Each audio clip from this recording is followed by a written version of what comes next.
दोस्तों आज हमारा जो है इस्तांबुल का टूर वो तकरीबन ख़त्म होने को है।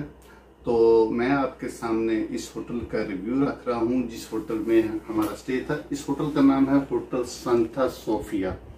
तो 5 स्टार किस्म का ये होटल है, बड़ा लक्सुस किस्म का ये कमरा था। तो इसके मैं आपको थोड़ा सा रिव्यू भी बता दूं, व्यूज़ भी बता दूं और कॉस्ट भी बता दूं। पहली तो बात है कि इसका जो एयर कंडीशन है ये ऊपर वाली साइड पे आप देख सकते हैं, ये बड़ा फर्स्ट क्लास काम कर रहा था, टीवी भी काम कर रहा है। उसके अलावा जो कमरा है ये बहुत लुक्स और बेहतरीन ज़बरदस्त किस्म का कमरा है। अब इसकी थोड़ा सा मैं आपको अलमारी दिखाता हूँ।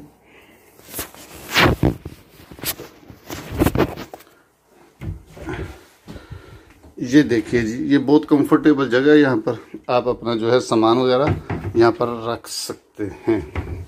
इसके अलावा एक छोटा सा ये फ्रिज भी पड़ा हुआ है, आप इसमें अपनी चीज़ें रख सकते हैं।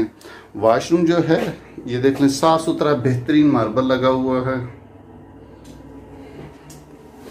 और ये देख लें जी, तो इसका थोड़ा सा व्यूज मैं आपको बाहर से भी दिखाऊंगा। बड़ा आउटस्टैंडिंग, बड़ा बेहतरीन किस्म का ये होटल था, साफ सुथरा बेहतरीन, कोई किसी किस्म का मसला नहीं हुआ। इसके जो इकोनॉमिकल प्राइस हैं वो है 25 यूरो 2 बंदों के लिए।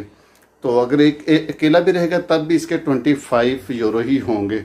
लेकिन अगर आप इसमें लुक्सुस चाहते हैं तो फिर वो तकरीबन 80 यूरो पर नाइट जो है ये आपसे चार्ज करेंगे। थोड़ा सा मैं इसका आपको बाहर से व्यूज़ दिखाता हूँ। तो मिलते हैं नेक्स्ट वीडियो में। Thank you.